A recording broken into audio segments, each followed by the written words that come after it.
Right, yeah. So some of the feedback I'd had was predictable, right? Like Stand they were up. saying things like, There you go. You were dreaming. that there was a lot of time spent What's your at name? the beginning on some kind of tangential issues, and then when it got to the like real meat, the bit that I guess most people were tuning in for, which was like the spar over whether or not the argument shows that God exists or whatever, that there was like, it was too brief at that point. And I think that, that was because it's really easy to get sort of bogged down in preliminary, like ground clearing stuff, isn't it? And then you realize, oh, we've only got like 10 minutes left. You've got to do the whole argument. Well, there are other considerations too. So in the background, when we agreed to do this, I said, let's do something where we agree a bit and that we haven't, that hasn't been done to death. And Bill and Cameron said, well, what about the Vigna article? What about talking about Vigna's claim? And I said, I don't know that I could talk about that for an hour and a half. And so then they said, okay, well, let's just make it on that particular argument, but we're kind of focusing on what Vigna says. And so Bill and I both prepared to talk about Vigna. And that's why the thing had the rather strange flavour that it did, because we had kind of originally thought that that was what we would talk about. And if we got to the argument, well, we got to the argument, and if we didn't, we didn't. Right. So it was kind of a failure on our part to really think through what we should be talking about. That led it to have that kind of strange flavour. Yeah, and the time constraints. I mean, it's fair enough. Cameron's like, it's kind of a business for him. That's how he lives. And so he has to take those super chats because I don't know if you know how that works, but super chats have like cash values attached to them. So people have paid to have those questions put. So he kind of has to get to them because that's how the business model works. So even though on some level you kind of just want to see the two experts like have at it, he's got to have people chipping in with questions. So I don't know, it builds engagement, the audience like interacts with the people. So yeah, it makes sense, I suppose. But so part of the problem then is that the initial discussion wasn't focused on the argument that was to come. Instead, Bill had formulated a different argument, which was what he thought Vigna was arguing. And I mean, you could argue there's a discussion to be had about whether it kind of does justice to Vigna or not. But then we started talking about the first premise in that argument, in fact, the first half of the first premise. And that conversation could have kept on going for a lot longer than it did. Yeah. That was the problem, because that was not what people were expecting. No, I talked to Bill like a few weeks beforehand. I don't know if you saw any of that conversation, but he and I talked about the Kalam on Cameron's channel. And I could have just paused and talked about whether his notion of the potential infinite and Aristotle's notion were actually the same thing. And I mean, because it seems to me that Craig has this weird like complaint that Aristotle and Aquinas both like just mistook, because they both think that the past had no beginning, but that it's potentially infinite, right? Because it seems to me that Aristotle is quite clear that the potential infinite just means like spread out over time, basically, and it's something that's infinite, but it's never infinite at any one point in time. So that obviously just allows you to have an infinite past and just classify that as potentially infinite. But Craig seemed to think that Aristotle mistakes his own definition and applies it to the past, and it's a kind of blunder or something. But that just seems to me that Craig is applying Craig's definition to what Aristotle says about the infinite past, and then comes to the conclusion that Aristotle's made a mistake. So I could have spent ages talking to him about that, but the whole point of the discussion, so we probably did spend 10-15 minutes skirting around that issue at the beginning before, and then Cameron was like, right, we're gonna have to move on now, and I was like, whoa, hold on, we haven't even talked about the actual Kalam yet, this is all ground clearing. So yeah, I totally understand that, the tendency to waste time at the beginning. All right, so do you want to go through Craig's premises a bit? That seemed to be one way of looking at this, where I could give you the opportunity to say more about some of those if you did want to.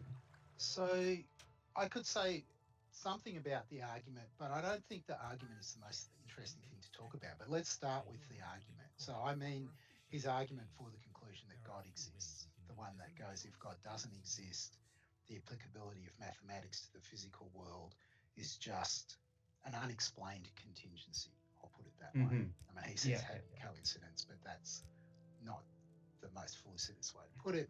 The application of mathematics to the physical world is not just an unexplained contingency, so God exists. Yeah. Okay. Now, one of the things about this argument is that, at least from Bill's point of view, it's necessary that God exists.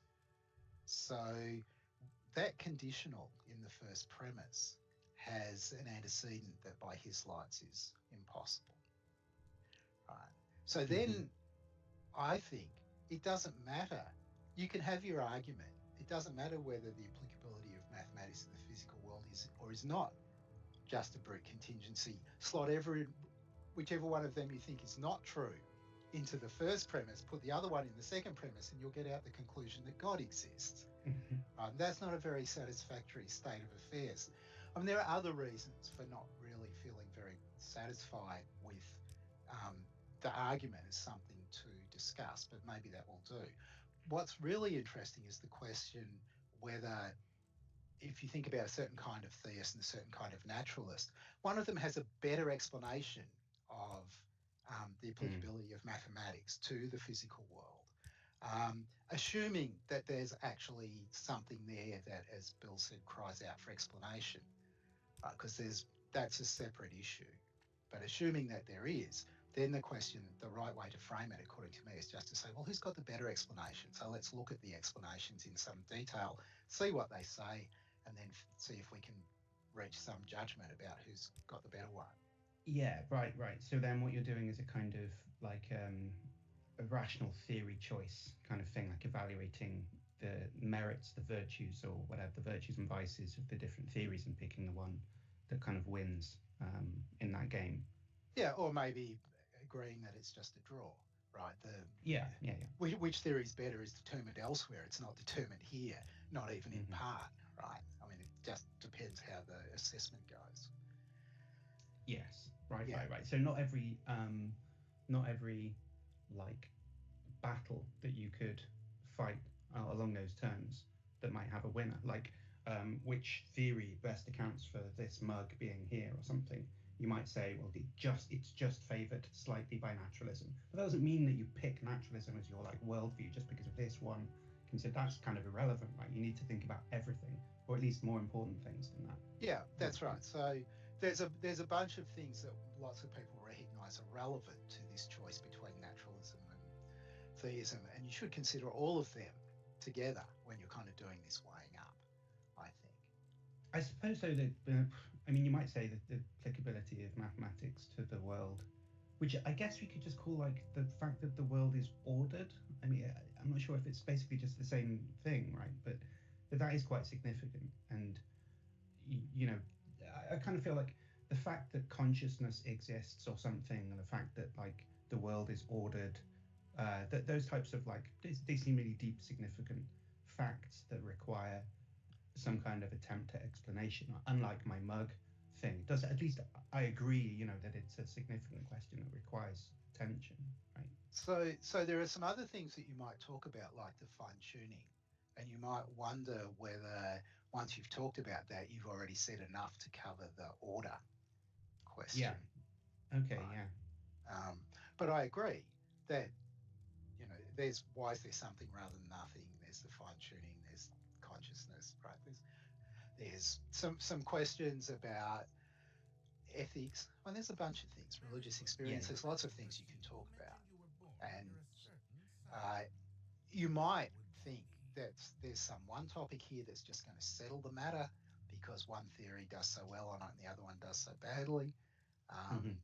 But that would have to be demonstrated, right? And at the beginning, you can't rule out we better consider it all and then see which one's doing better.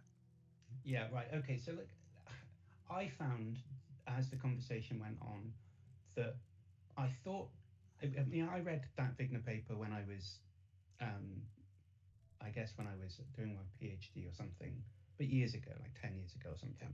And I figured, I'm familiar enough with the general gist of that argument. It's kind of sunk into my brain to some extent.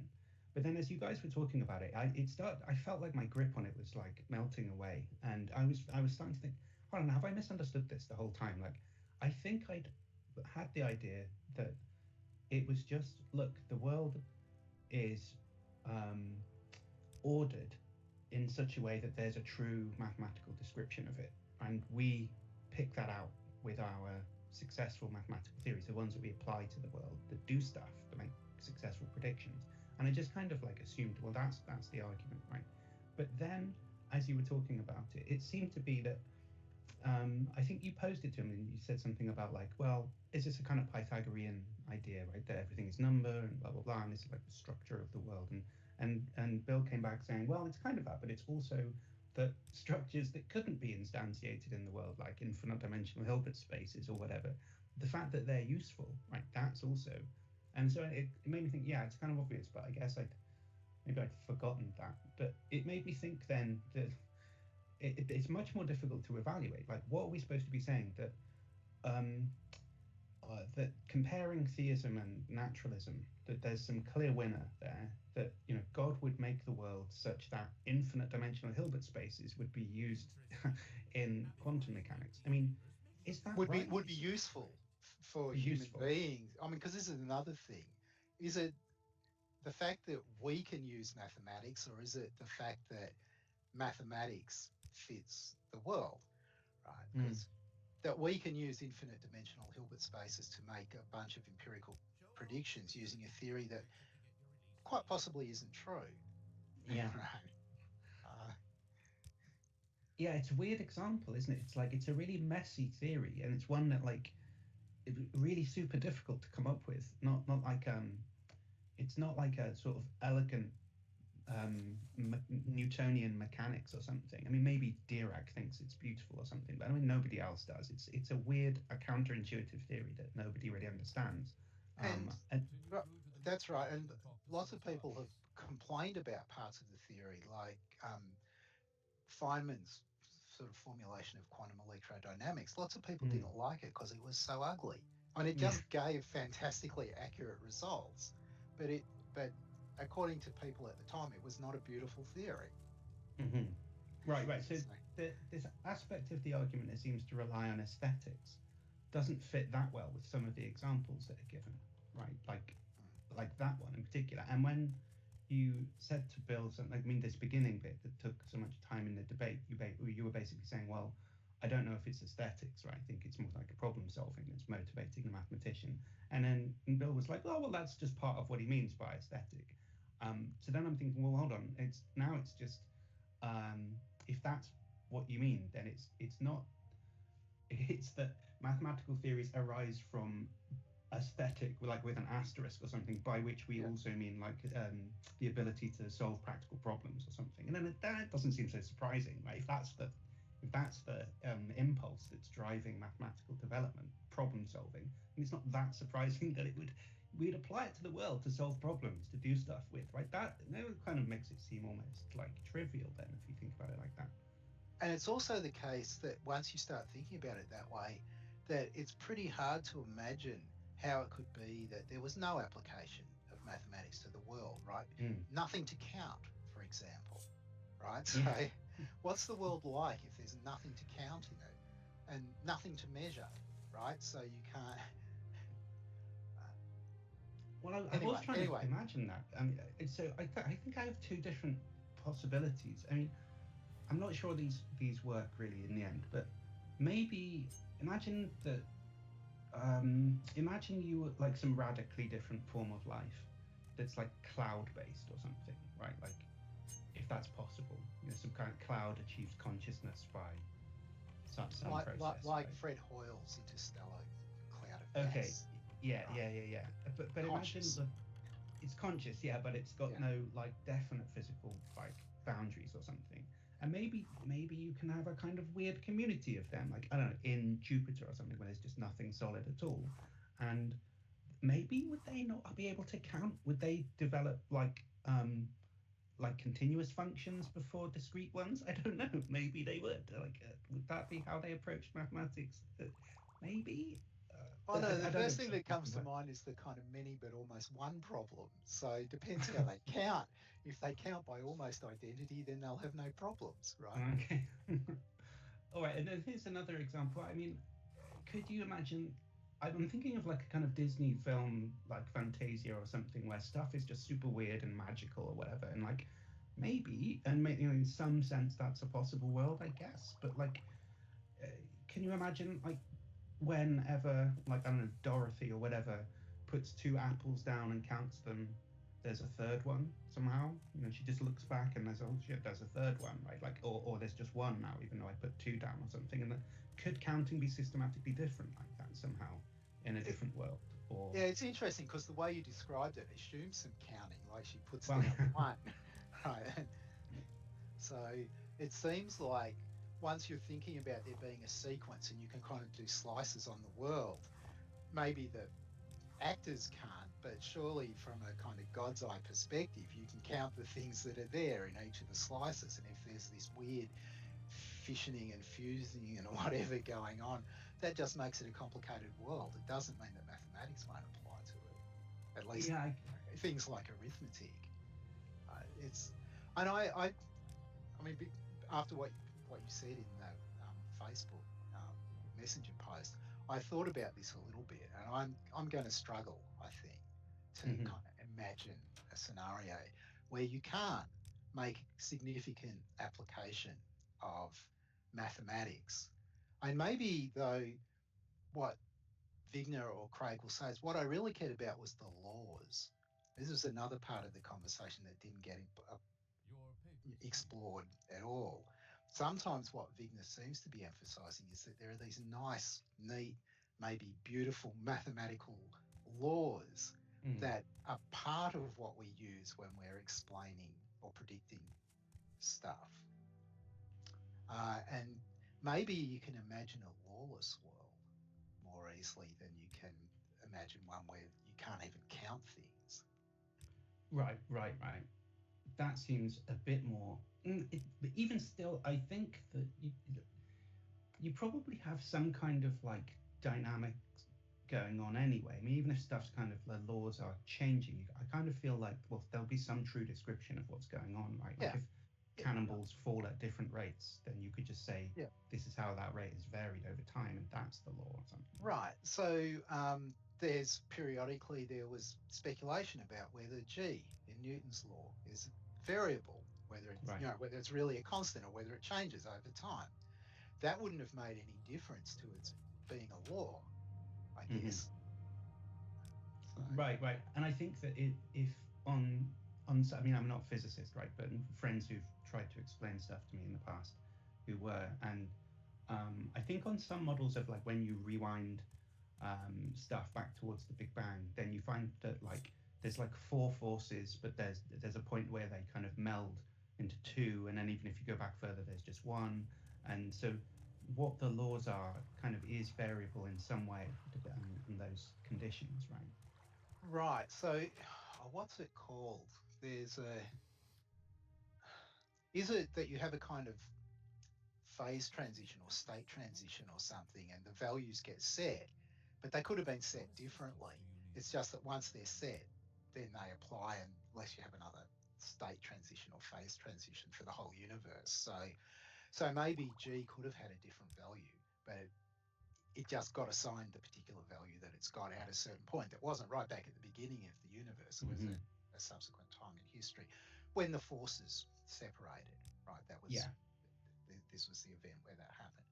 I've read things like that too, right? And it could be like that for all I know, right? I don't know whether it could be like that sort of metaphysically, but for all I know, it could be like that. Yeah, right. So the point of this speculation, just I guess, because just to try and put some context on this, I think I was trying to say something to you in our Facebook chat about like how.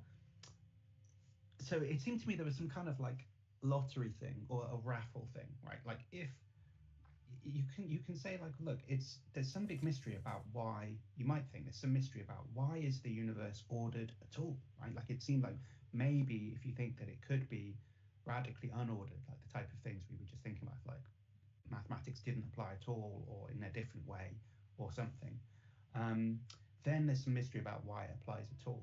But if you were able to show somehow a priori that there had to be some order that applied to the world, and the question was just which order applies, then it's more like saying, well, somebody has to win the lottery, right?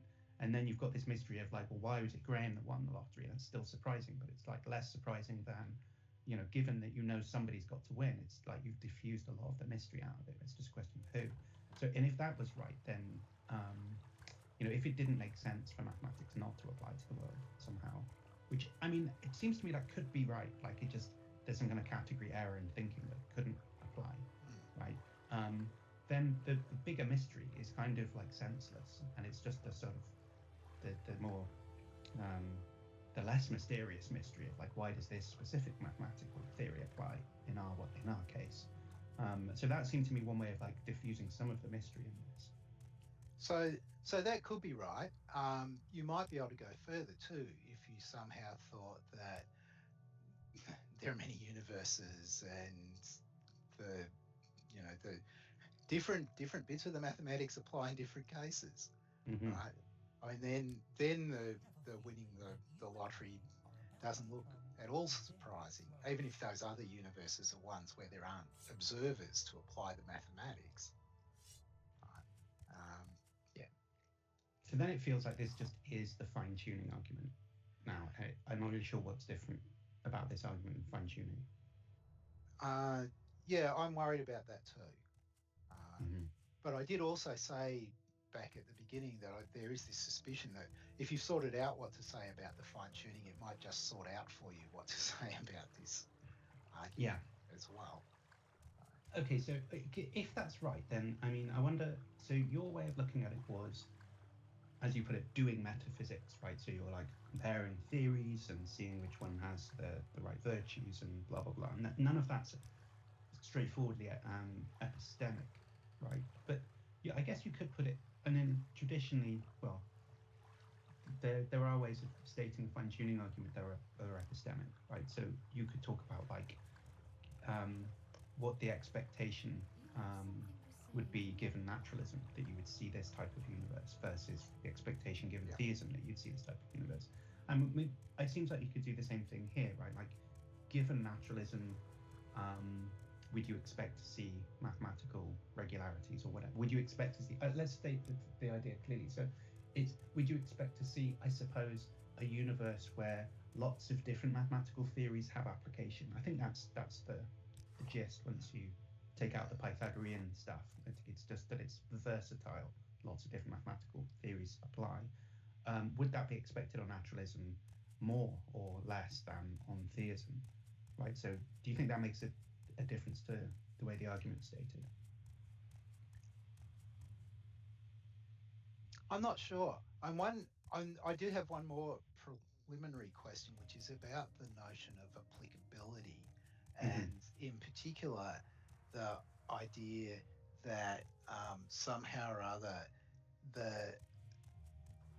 it's the amazing fit that's the thing that requires explanation, and that one's kind of odd unless you've got a metric of some kind. So and some bounds, and we have none of that in this conversation. So there's a fit, right? And what we do know is that kind of over time we get theories that seem to make better fit, but we don't have much idea about what's the lower end to how closely you can fit, because that depends a bit on how closely you can measure, right? And so I'm not sure whether this is also a worry that we should have discussed that we didn't, right, in the discussion, right? But it's Bill wanted to say it's amazing, it's astonishing, because the fit is so unbelievable. But maybe that's not right either. I'm not sure. Well, I think you did bring this up because you talked about. So Dirac predicted the positron, but he also Yeah. predicted the monopole, right? Yeah. And it doesn't seem like there's a failure rate that we're not taking into account. Yeah, I think that's a slightly different point, but still. Oh, okay. And I'm thinking that just because kind of using the units that some sort of standard units, we get predictions out of quantum electrodynamics that are accurate to 7 significant figures, right? Mm-hmm. Well, what's so great about 7 significant figures if we could get 42 or 97 or 300 and, whatever, right? Why is that now so astonishing? Yeah, right. Okay, so I see the difference, right? So then you have to, I imagine. I mean, so now we're coming back to the fine tuning again, but I think you'd have to say something like, well, that level of fit 7 orders of magnitude or whatever. Yeah. Would that be expected on the other alternative hypothesis? Yeah. You'd have to frame it in some kind of epistemic sense. But how are we going to assess that, right? Yeah. Right. That was the.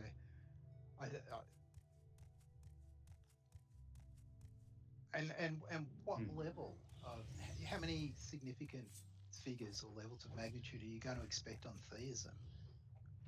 I mean, I just don't. I mean, this goes back to the whole. I mean, a bit like you. I'd read the Bigner paper a long time ago, and I hadn't come back to it. And when I read it, I found myself asking myself questions and finding the whole thing quite slippery to get the handle on. So, anyway, sorry, that was slightly a detour from where we were at. No, that's all good. So, I mean, I think this conversation is going to be entirely detours. So that's fine. Okay, so look, I think that so if we look at the comparing, so the most interesting bit of the discussion that you had the other day was crammed in right before the questions and actually sort of distributed over the questions because you came back to it. And I think so. I have a couple of things I wanted to ask you about that, but I wonder how would you? So let me give you the opportunity to state your naturalist hypothesis a bit more clearly. You can take as long as you like to explain that, and then maybe if you want to contrast that with how you see Craig's theistic alternative explanation, and you spend as long as you like explaining that too. Well, I guess there are 2 options for the naturalist. So one option is just going to say, you know what, this is a brute contingency, an unexplained contingency. Yeah. It could have been that you didn't have this unreasonable effectiveness of mathematics, but you do. That means, in my theory, I've got brute contingency at a certain point. Now, Bill and some theists like him say, I can remove that brute contingency, right? God wanted the world to be that way.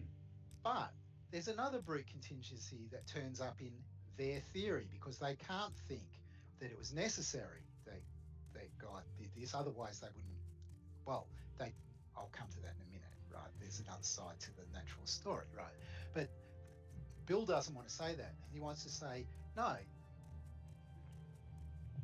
just as the naturalist was offering no explanation why we get a world in which we have this as opposed to one where we don't, the theist has nothing to say about why did God choose to have the world in which we've got it rather than the one in which we didn't. In both of the theories, there's a brute contingency, and everything that's kind of downstream depends upon the brute contingency. Yeah. Now, what's the theoretical advantage in shifting the brute contingency back a little bit and adding some extra ontology?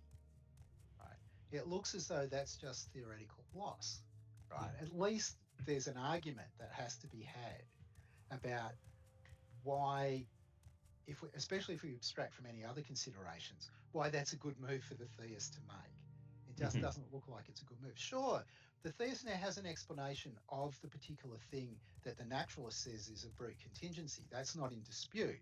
The question is there some other brute contingency that's doing exactly the same kind of work, just a little bit further back in the theist theory? Yeah. Right? It's important to remember that that's what the point is. It's like, I mean, an analogy I often use for different cases like this. Some people worry, I mean, imagine people worrying about the fact that the Earth just hangs there in space, right? So we postulate that there's an elephant that the Earth's sitting on, and that's why the Earth doesn't fall, right? That theory is pure loss because the same question arises for the elephant, right? Yeah. So we've got no further forwards. Now, it's not exactly like that in this case because the contingency is located in a different place, but it's not clear that it's any better having the contingency resting there. We're supposing that the naturalist is supposing there's all these different kinds of worlds, and some of them mathematics is unreasonably effective and presumably lots it's not. And the theist is thinking God could have made all those worlds, right? And there's nothing that explains, just as there's nothing for the naturalist that explains why we got one of the ones where it's effective as opposed to all those ones where it didn't.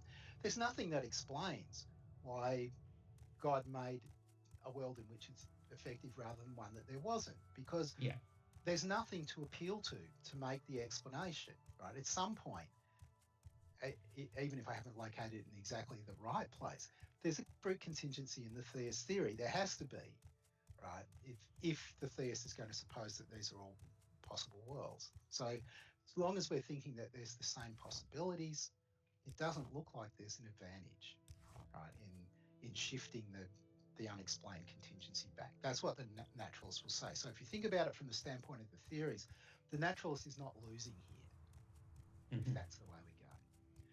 The other way we can go is, I just offered it to the theist, say instead that God had to. It's necessary that God makes the world where mathematics is unreasonably effective. Well, then I think there's a corresponding naturalist view here as well, which is just it had to be that way. That's why, right?